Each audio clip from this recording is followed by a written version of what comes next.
नमस्कार। एक लंबी लड़ाई के बाद में एक लंबी लड़ाई हम लोगों ने, जैसा आपको याद होगा, कोरोना के समय में लड़ी। उस लड़ाई के अंदर सतर्कता भी खूब बरती हमने, अपने लोगों से दूरियां भी बना के रखी, लॉकडाउन भी देखा और कई लोगों ने अपने को खोने का गम भी महसूस किया। आज एक बार फिर दुनिया के अंदर वही चिंता दोबारा पैदा हो गई है कि कोरोना फिर अपने पैर पसार रहा है और पूरी दुनिया को अपने लपेटे में ले रहा है। इसी विषय पर चर्चा करने के लिए आज हमारे साथ मौजूद हैं डॉक्टर सुधीर भंडारी, जिन्होंने पिछली बार कोरोना से लड़ाई लड़ने में राजस्थान को नंबर 1 देश में खड़ा कर दिया था। भीलवाड़ा मॉडल पूरे देश के अंदर जाना गया था। भंडारी साहब, आपका स्वागत है। भंडारी साहब, सवाल बड़ा स्पष्ट है कि क्या एक बार फिर दुनिया महामारी के मुहाने पे खड़ी है क्या? देखिए, आपकी चिंता बहुत वाजिब है, बट मैं ये कहना चाहूँगा कि जिस तरह चाइना, अमेरिका और कुछ यूरोपियन देशों में केसेस बढ़ रहे हैं और हमारी कंट्री की बहुत बड़ी पॉपुलेशन एक्सपोज्ड है, तो चिंता तो होना स्वाभाविक है। बट कुछ पॉइंट्स ऐसे हैं जो कि हमें इस चिंता से दूर करते हैं। उदाहरण के तौर पे जब सेकेंड और थर्ड वेव आई थी, अमेरिका जो कि भारत का 1/8वां हिस्सा पॉपुलेशन में है, लेकिन हमारे यहाँ पे मॉर्बिडिटी और mortality, it means critical patients और डेथ, अमेरिका से 1/10वें भाग पे हुई थी। हमारा जो वैक्सीनेशन ड्राइव था वो मोस्ट इफेक्टिव वैक्सीनेशन ड्राइव था। हमारे जो इंडिजिनस वैक्सीन है वो बेस्ट वैक्सीन हैं और उनके द्वारा इम्यूनिटी बेस्ट प्रोड्यूस की जाती है। ऑलमोस्ट 95% पेशेंट्स सेकेंड डोज ले चुके हैं, 27 to 28% बूस्टर डोज या प्रिकॉशनरी डोज भी ले चुके हैं।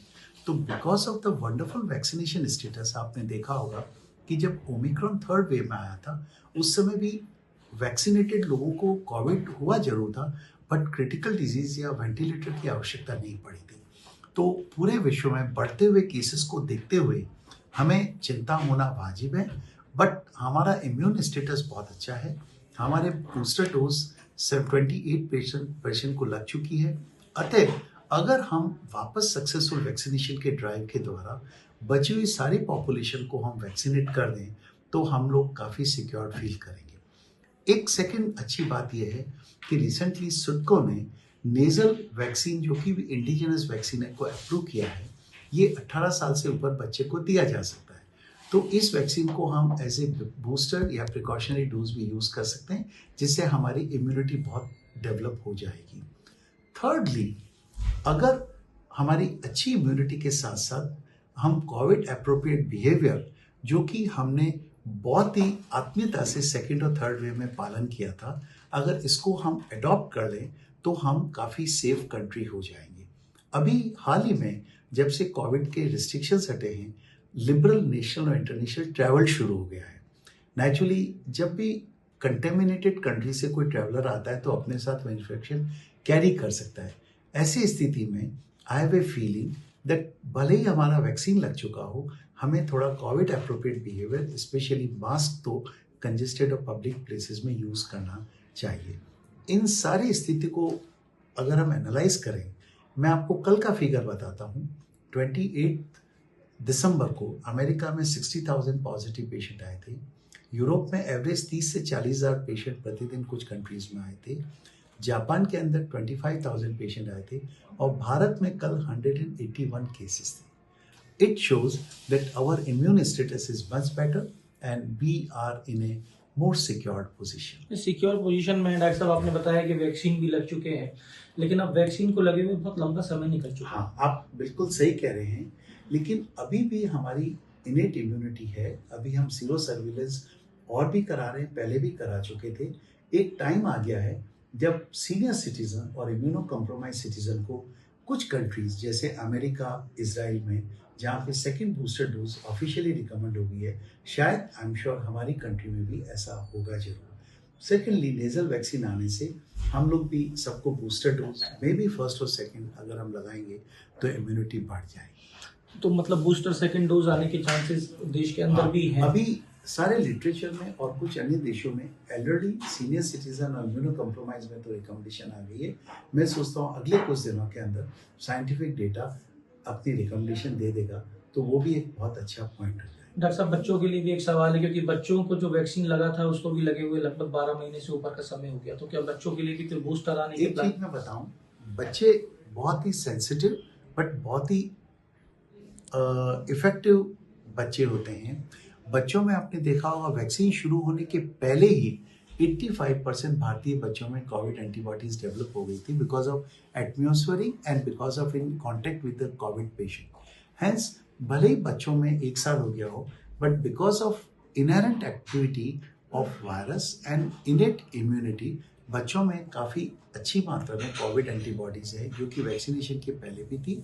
बट यस, अब नेजल वैक्सीन आने से 18 ईयर अबव तो एडोलेसेंस में हम वैक्सीनेट कर पाएंगे और पीडियाट्रिक एज ग्रुप के लिए भी I am sure booster dose का प्रोविजन आते ही हम उनको लगा पाएंगे। डॉक्टर साहब एक सवाल और कि एक ऐसी भ्रांति चली है क्योंकि कोविड तो आए हुए हमारे समय साथ में बहुत लंबा समय हो गया, ऐसा कहा जा रहा है कि जिसको कोविड हुआ है या जिसने कोविड वैक्सीनेशन लिया है उसके अंदर और भी बहुत सारी बीमारियों ने अब घर बनाया है। ये कहाँ तक सच है या आपकी रिसर्च क्या कहती है इस विषय में? देखिए, पोस्ट कोविड सिंड्रोम इसको बोलते हैं। कोविड के बाद कुछ तरह के लक्षण होते हैं और ये 9 महीने तक रह सकते हैं, इसको पोस्ट कोविड सिंड्रोम बोलते हैं। बट वैक्सीनेशन बहुत आवश्यक है। कोइंसिडेंटली कुछ साइड इफेक्ट वैक्सीनेशन के बाद भी ऑब्जर्व किए गए बट वो डेफिनेट नहीं है। पोस्ट कोविड सिंड्रोम कई तरह का हो सकता है। इसमें कार्डियक कॉम्प्लिकेशन हो सकते हैं, ब्रेन के कॉम्प्लिकेशन हो सकते हैं, मसल टायर्ड, फटीगनेस, फॉरगेटफुलनेस हो सकती है। अभी हमने रिसर्च किया है, हमने 23,000 हमारे पेशेंट को एनालाइज किया है और ये पाया गया है कि post Covid syndrome second wave और डेल्टा वेव वाले पेशेंट्स में सबसे अधिक पाई गई है। ऐसा पाया गया है कि जिनको डेल्टा वेव हुआ था उनमें ब्लड क्लॉट होने के चांसेस हार्ट और ब्रेन में सबसे अधिक थे, अल्फा वेव में मॉडरेट चांसेस थे और ओमिक्रॉन में सबसे कम थे। बट ओमिक्रॉन वाले पेशेंट में एक कंडीशन होती है जिसको ब्रेन फॉग बोलते हैं, याददाश्त कम होना, फॉरगेटफुल होना, आप नाम भूल जाना, आपने फ़ोन उठाया और भूल गए किसको फ़ोन करना, आपने किसी को बुलाया और भूल गए मैंने काय के लिए बुलाया, tiredness, fatigue, muscle x and pains, ये ओमिक्रॉन के बाद पाए गए। लेकिन ये सभी चीज़ें मल्टीविटामिन्स, एंटीऑक्सीडेंट, एक्सरसाइज, अच्छे खान पान से काफ़ी हद तक। इसके लिए मरीज को आपके पास आके आपको दिखाना चाहिए या अपने आप बेसिकली कोविड के बाद पोस्ट कोविड सिंड्रोम के लिए पेशेंट्स को डॉक्टर से जरूर संपर्क करना चाहिए क्योंकि आजकल कई तरह के मेथड्स और ट्रीटमेंट अवेलेबल है जिससे ये कोविड के बाद होने वाले लक्षण को कम किया जा सकता है। भंडारी साहब, राजस्थान ने कोविड के लिए बहुत अच्छा काम किया था जिसके लिए प्रधानमंत्री ने भी भीलवाड़ा मॉडल की सराहना की। आप उस पूरे प्रोजेक्ट के सिरमौर रहे थे।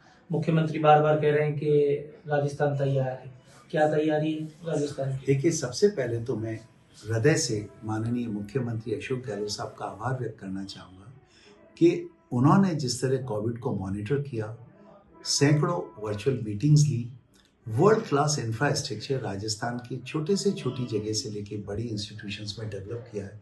हम लोग इतना अच्छा काम कर पाए क्योंकि उनका मार्गदर्शन हमको मिला और उनके द्वारा वर्ल्ड क्लास इंफ्रास्ट्रक्चर क्रिएट किया गया। जो सुविधाएं उन्होंने की, मैं इतना ही कहना चाहूँगा कि आज वो देश में ही नहीं वर्ल्ड में सबसे अच्छी सुविधाओं में जयपुर की इंफ्रास्ट्रक्चर आता है और उसका सारा श्रेय माननीय मुख्यमंत्री गहलोत साहब और उनकी गवर्नमेंट को जाता है।